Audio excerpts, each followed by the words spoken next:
Okay, so we have the Bankole here with us. We have Tioluwani, which we all know as T Banks, and his mom, Sekemi Bankole. Thank you guys for being my first family and honoring my invitation. Yeah. Thank So, you for having us. thank you very much. And thank you for welcoming me to your beautiful home. Okay, so we'll first start with introductions. Just quickly tell me about yourself, quickly, who you are, what you do. Second. Okay, my name is Oluwakemi Bankoni. I'm a builder. I'm into construction.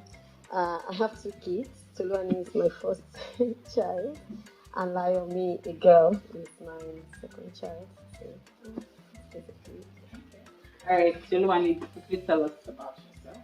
My name is Toluwani Bankole, formerly known as T Banks. I am 16 and I am a student at St. Andrews. Why are you in such a hurry? You are 15. That's a 16. Yes. It's almost time. When are you going to be 16?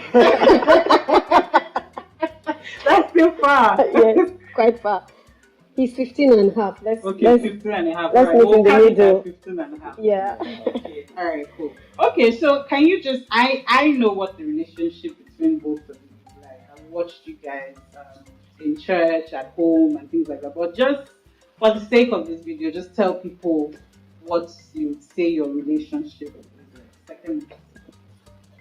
I think we have a very good relationship. We are kind of like I don't want to use the word friends because I always tell my kids that I'm not your friend, I'm your mom. But I think we have that kind of relationship where it's easy for my children to say, "Mom is my friend." I think with time, I've just tried to make them feel comfortable with me. So we talk, we gist. Sometimes they are like, I can be serious and all that, but I'm a goofy person. So with my children, I'm that goofy because I just don't want to be too serious such that they don't, they are not free with me. But on the other hand, I think I'm also tough. I'm tough for them. He especially can attest to that because I think you just have to find a balance. Yes. Okay. Do you agree with that? Um, Like what your relationship is like? I do agree. She can be quite strict sometimes, but she's a really comforting, loving mother. So it's a balanced relationship, I would say. Okay. Thank you. Okay, so we all know what's been going on in the world, the recent pandemic, coronavirus, and things, and that has sort of forced everybody to be at home more. I mean, you're in school in Kenya normally, but because of what's going on, you're in Nigeria, so you're at home 24/7. Has this affected your relationship in any way, or is it still the same? Should I go first or he? Let him go. Okay, I think being with her a lot more during the lockdown, I've gotten to understand more what she expects from me and what she wants to see in me and what she wants me to show to the world, right? So I'm learning how to behave in line with her dream, which is actually also my dream, to become an excellent human being and to become recognized. So yes, now before when we only saw each other occasionally, because we didn't see each other in so long, it was always affectionate and just calm. But now, because we see each other a lot more, we understand each other a lot more. I think that's what the the coronavirus has done for us. Okay. Okay, tell me, like, Yeah, before now, he's away in the boarding school. yeah. And then he comes home. I want to make the most of the time. So, like he said, he's always lovey dovey and all that, So, I want to give him all the love so that when he goes back, that kind of thing. But we've been home now. I see a lot more than when he's in the boarding school. So, my expectations are pretty high. So that's something he has had to adjust to because it's always like we come home, we play, that kind of thing. It's holiday time, it's fun time anyway. But now we are at home, and my expectation at this time is that right now we are doing online school. And I don't think the online school is as deep as school when they are sitting in class. Yeah. So I feel for you to be exceptional and an excellent child, you have to do more. So he feels I'm on his case because I'm always asking for that more. That is something that when he comes home for holiday, that hasn't been the way it is. So right now my expectations are high. So I'm like, I'm always making him work, work, work. So is that work that that's a part that he didn't get to see before the lockdown. Yeah, so I think my expectations are higher, and I'm sort of like a perfectionist. So I think I make him see that part of me as well. So it's been some adjusting, yeah, for him. Yeah. So there have been fights. Of course, he's a teenager. Of course, there have been fights. But so how long do these fights last for? A few hours or a few Okay, days? no, no, yeah, it can only, yeah, a few hours. We still had one last night. Okay. Yeah, so it's yeah, so because it's having these online lessons, and so the teacher tells me, okay, I gave Tolu and me 4 assignments. He's yet to submit them. He's been giving me excuses that his laptop. So as soon as the teacher tells me that, I marched upstairs, and I'm like, what on earth? Why are you not, And then he's like, okay, you need to listen to my side. So we had that argument last night. I got upset because I'm like, I'm paying for those lessons, boy, that kind of thing. But yeah, so he let me be. And then this morning he came over and then he explained and said, Mom, I actually did the assignments. I just didn't know how to upload them on the platform, the teacher. And then we sorted, yeah. So yeah, I'm learning to be more patient, and then he's learning to meet my expectations. So yeah. So do you, just before I go further, do you have any family rules or house rules that have been set? Yes, we do actually. Yeah, like we've come a long way. You know us, we've come a long way, and one of the rules for me is that God is at the center of this family, so we don't joke with that. And I think that's another thing this COVID has done for us also. So in this time, that has been tested and it has been proven true even in this time. Another thing also is that hard work is very important for me. It's very, very important for me. So they know they have to work hard. Integrity is another thing. They know they sometimes they're like it's like I have eyes at the back of my head. They know not to tell lies to me because I will find out. They know it's important that you are a person of integrity. It's better you tell me the truth. I yell or I scold, but I know that I can trust you. So that is very important. Then another thing also is compassion. We are a very kind family. We tend to watch out for the next person. We try to help as much as we can, and that's another thing that he especially has worked on during this COVID period. He may want to tell you that himself. Um, so because there was so much time on my hands at the beginning of the lockdown, and I didn't really know what to do. Um, I had to learn how to help others who, weren't as blessed as I. So I helped my mom, for example, to tend to the garden outside often. I dealt with the plants a bit. We also had some um, piping problems, so I helped them out while fixing those as well. So it helped me to learn to be more active outside, and it's helping me a lot. Responsible. And responsible. Responsible. Because responsibility is key. Okay. Yeah. Um, And the giving and the compassionate part as well. yes. So, for example, knowing that it might be tough for people outside and the guards that walk around and make sure we're safe, we made some food for them, and I went to give them the food, and it was an amazing experience seeing their smiles as I gave them the food, seeing them happy, knowing they were grateful. It was something amazing. I really love to see it. Nice. That's okay. So just going to do a bit of a breakout session. So let me ask you some questions, and then mom will come back to you. Okay. So first question: do you believe that your mom understands boundaries? Actually, yes, I do. Cause my mom, she never invades your privacy or makes you feel uncomfortable, although you're in the same house under her roof. So, like, she doesn't enter my room like without knocking Okay. or without telling me she's going in to get something. Okay. And when she does, it's not like for a long time. Although some teenagers find it very, I don't know, uncomfortable when their parents are in the room for too long. I don't think I have that same experience because she does it. She does it. Um, she does it. I don't say responsibly because that's kind of rude, but she does it, in a way that I'm very happy. Yeah. So also with like technology, for example, I know a lot of parents they like to impose on what the children are always watching or what they're doing, what they're texting. But my mom, she doesn't go through my phone or like say, "Oh, you're always on the phone too much. You need to."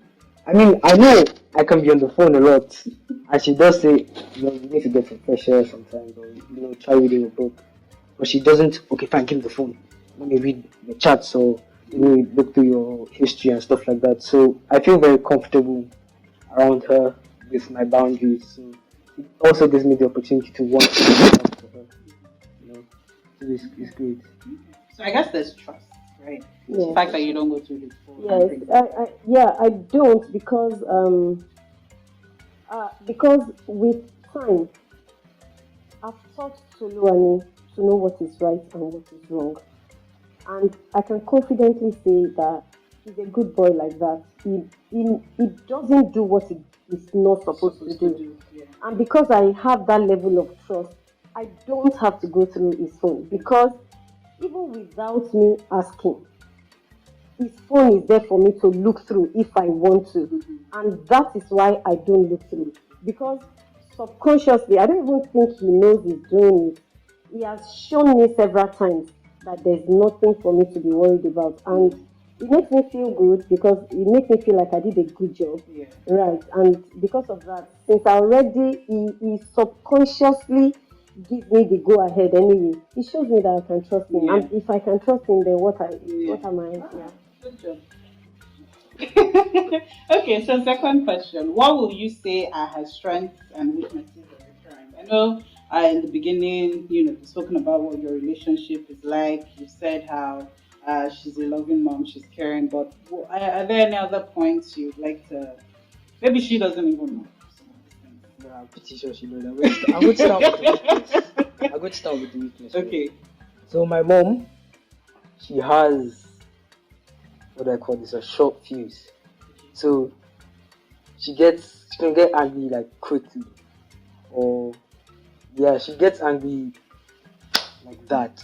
So I really try to be careful and stuff because anything could just make her Like 0 to 100. real quick, real quick.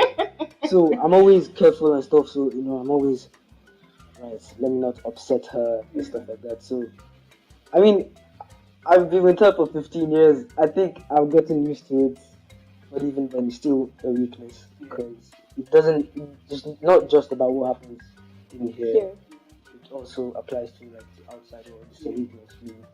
But she's really like forget that weakness. That's like the only weakness I know my mom has. She's amazing. She's compassionate. She helps us when we don't know we need help. She gets us stuff like she surprises us all the time. She makes us feel good. She makes us feel loved as a mother. So I know I can trust her. I trust her a lot. So if I have any problems, I have no problem. I don't feel like it's too much to go meet my mom about them. I don't feel like she won't understand me because I know she does understand me. She's very understanding, and I know she always has the best for me in mind. So I never worry when she gets angry at me. All right. Are there things you wish she did or didn't do more often? Okay, let's start with things you wish she did more often. Yes, I think there's not much I wish she didn't do, Okay. but I do wish that sometimes she would listen to me. Because there's sometimes children always feel always the adults just don't speak, don't do anything. Judgment is final. And because we think like that, we don't always express ourselves. But really, sometimes we want to be heard and we want our opinions to be understood. So sometimes we want to speak, but we don't know how to go about doing so because for so long we've just accepted that the parents are the elder ones and they know what's best. So I mean, now I'm getting older and getting more independence. I'm having my own thoughts. I want my thoughts to be heard by her as well. And I have trouble, conveying those thoughts because I feel it's going to be hard for her to listen, being the one that's been speaking all this time. Okay, so do you feel a lot of pressure from her because you are the firstborn? Yes. Yes, that's. I think firstborns they always have it, because the first one. Yeah. I don't want to. No offense to us firstborns, but we're kind of like the experiment. So like you are used to practice everything they know or they're trying to understand, for the future children. So they try to be as tough as can be on you because they don't want to make mistakes. Because once they make the mistake on the firstborn, it's kind of like I failed the firstborn, I can't do well with the second one. So they try and then they do everything they can to make us like the best we can be. And when they do make mistakes or when we ourselves mess up, they learn from it. But they're strict while learning from it as well. So you might get an additional scolding or a cold shoulder. Well, which with my mom lasts only an hour maybe because she has a short temper, but she's really quick to get calm. So that's the only thing. Alright, cool. Okay, does she ever try to have uncomfortable conversations with you? The thing is, no. Yeah. The thing is, they would seem uncomfortable, but I don't think they are uncomfortable to me. Okay. Yes, like I could say them. I will say them without feeling, tense or. Because she's a good listener. She is a good listener. Just when to speak so that she will listen. I have trouble with that. So there's no uncomfortable talking with her. She's very open with me. I know when the parent is very open with the child feels free to be open with the parent as well.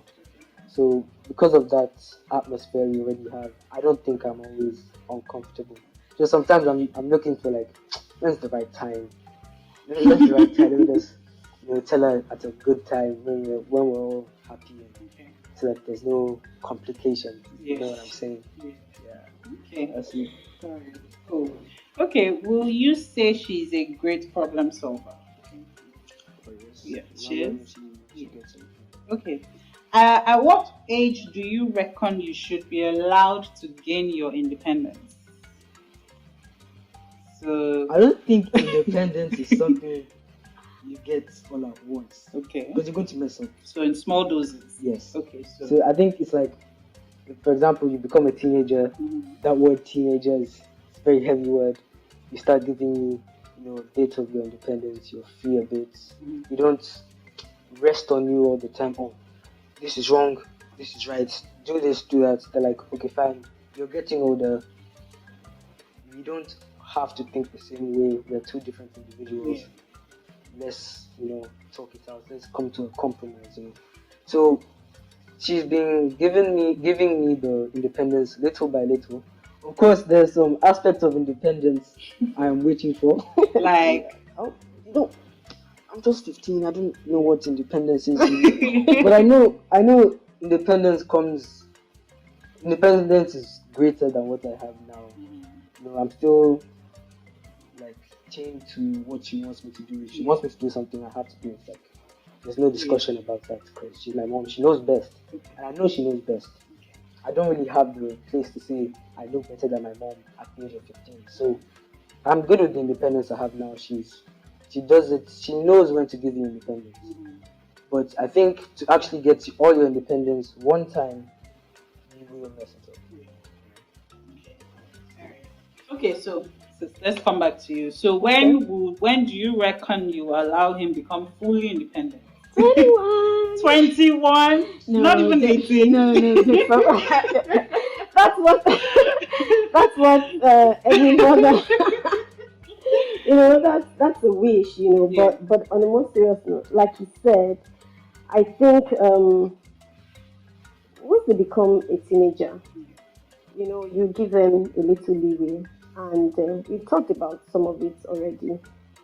My giving him some independence with the phone, giving him some time with the phone is some sort of independence. And like he said, because initially when I first gave him his phone, I think I gave you your first phone at 12, right? Yeah, it was 12. And even then, we rationed it. You get it at so time. And those are the kind of things I used to test Tulu and you can't pick up your phone until 10 a.m. in the morning. Once it's 7 p.m. in the evening, you drop it. Do not let me come to ask for that phone. And by himself, 7 p.m., the phone is on the dining table. He doesn't pick it up until 10 or even after that. So as he grew older, I relaxed it. And even right now, I've seen even times when I feel he's staying too long on the phone. And the phone is just a little bit of it. There are a lot of other things that have been like, as he's growing older, because I don't want to stifle him at the same time. Because if you stifle him with too much rules or you don't give him, then I may get the opposite end of the straw. But having said that, I think maybe 18, because by that time, I'm working hard. I'm working hard to make him a responsible person. And I want to believe that by that 18, both spiritually and in the secular, what I am teaching him, by 18, if I've done right, he should have worked. Yeah, so. So are there things you wish he did more? Yeah, so what I mean is, and I'm not just saying this because he's my son or anything. I think God has just been gracious to me in the children that He gave me. I don't have to worry about my kids anyway. And it's not to brag. A lot of my friends say that my children are cultured, well brought up, and stuff like that. And then he's smart. I'm also blessed in that he's smart, and but one thing I would want more, which is one of the things we still talked about in this our quarrel last night, is that you want to be exceptional. It's one thing for me to pray that the Lord will make you the head and not the tail. It's another thing for me to say the Lord will make you an eternal excellency. It's another thing to say that God will do all these miraculous things and make you a great person. But then, even though, you know, the way it is that when we get born again, then there's a measure of the Holy Spirit that is in us. It's like when you were born, God gave you a measure of smarts. But you cannot be exceptional in this world if you don't work on that smarts. So, what I want to learn need to do more is to, I'm teaching him to work hard, the importance of working hard, the importance of being conscientious.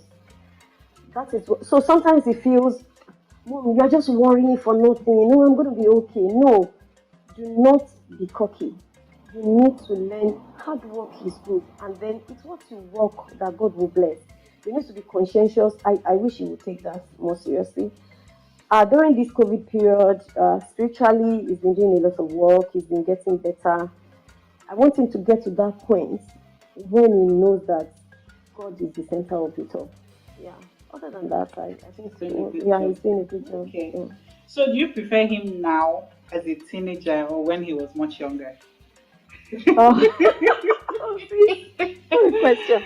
Okay, so you know, when they're younger, they are easier to manage. Mhm. So yeah, I don't prefer one over the other, Yeah. but it's harder work to get him to be who I know God wants him to be, who I know I want him to be. So it's not that I prefer one above the other.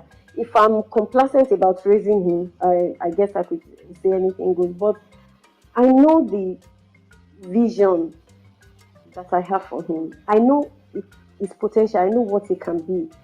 And getting him to live in that potential is hard work. So that hard work can be Hard work. hard work. Yeah. Okay. So, do you believe you put more pressure on him as the firstborn? Yes, I And do. is it worse because he's a boy? Mm, I'm not sure it's worse because he's a boy, Okay. but I do pressure him because he's the first one. One, like you rightly said, and the way I'm thinking per time, my kids know because we talk, we have discussions around what the plan is, what we're going to do, you know, and so there may be some sort of pressure. I'm a widow, so number one, because I don't want to make mistakes, you know. So if their dad was alive, you would think when the two of us are doing it, you know, it makes it easier. So because I'm doing it alone and I don't want it to make a mistake, I guess sometimes I do project that to him because I want us to be right. I don't want a situation where somebody say, "Oh, it's because their father died. Yeah. That's why they turned out like that." And because of that, I guess I do pressure him to be the best. Also because he has a sister, and I'm always coming from the point of your sister will emulate you. You have to be an exceptional gentleman, an exceptional in the spiritual and in the physical. So also maybe because I like things to be perfect.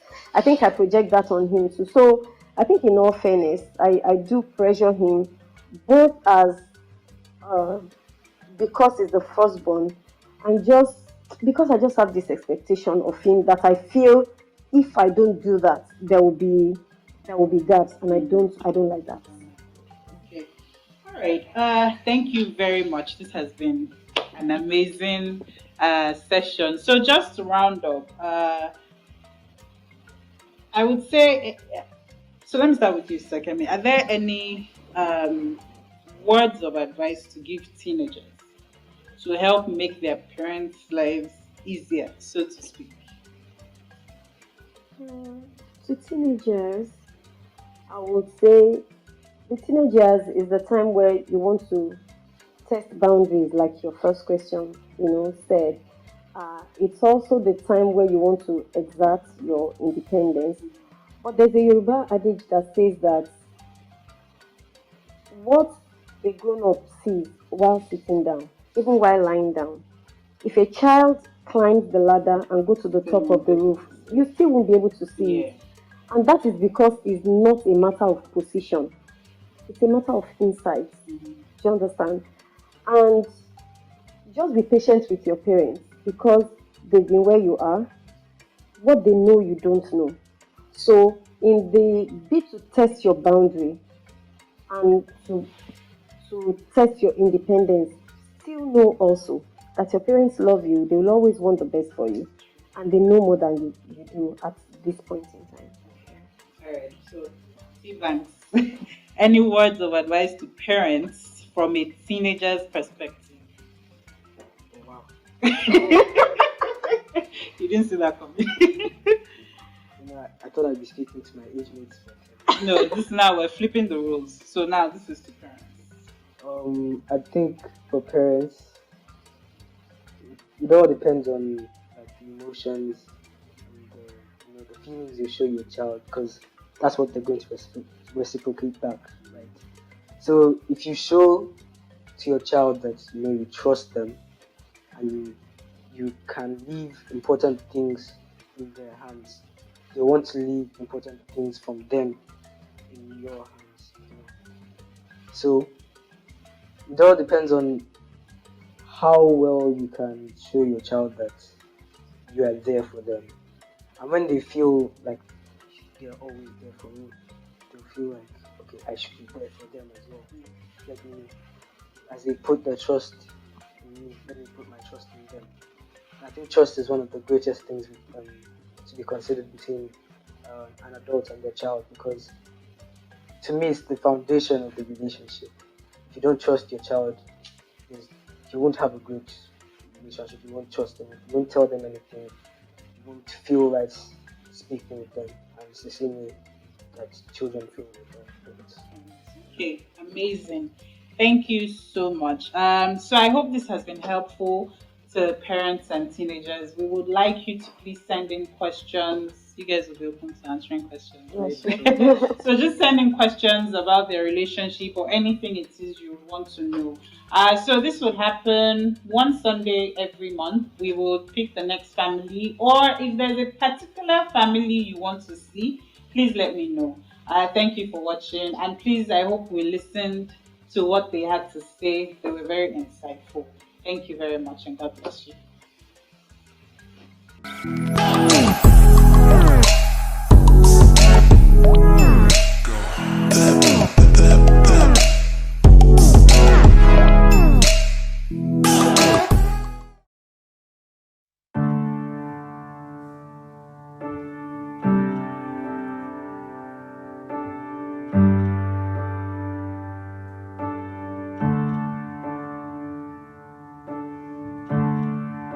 And who can melt the hardest heart and speak life into my soul?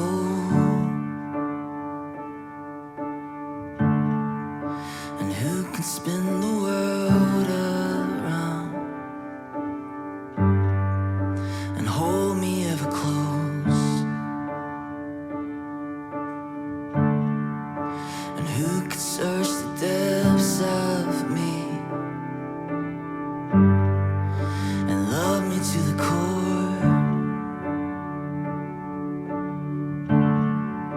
And who controls the world I see and walks me through it all?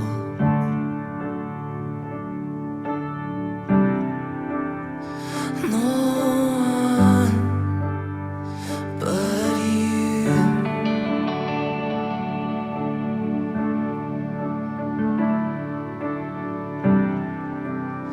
No one but you.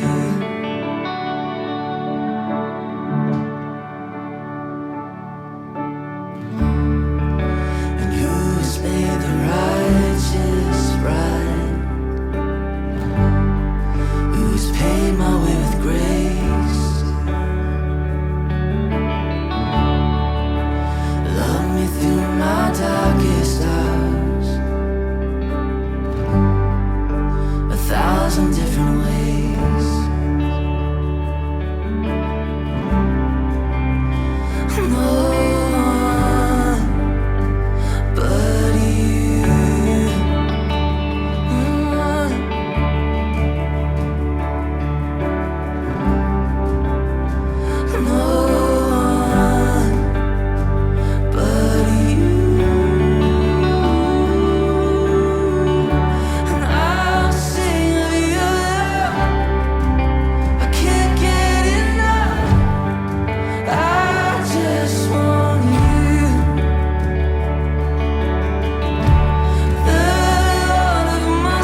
get enough.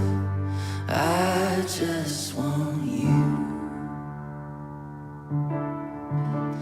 The Lord of my soul, the King of my heart, Jesus, it's you.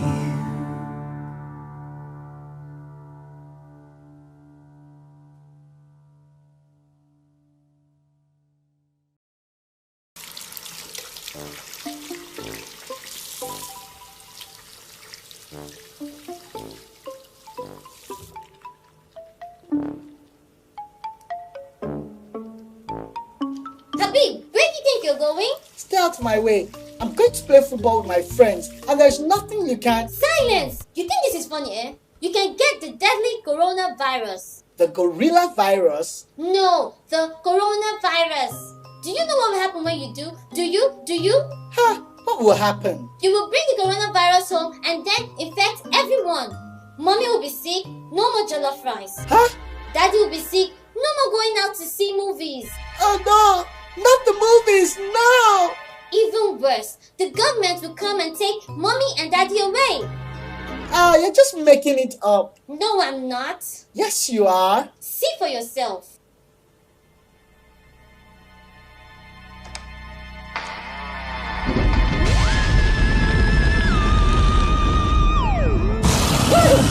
Okay, it's real! It's real! What should we do?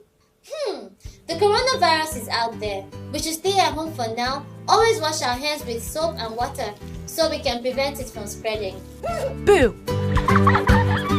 Stay home, stay safe from all of us at Ant Hill Studios.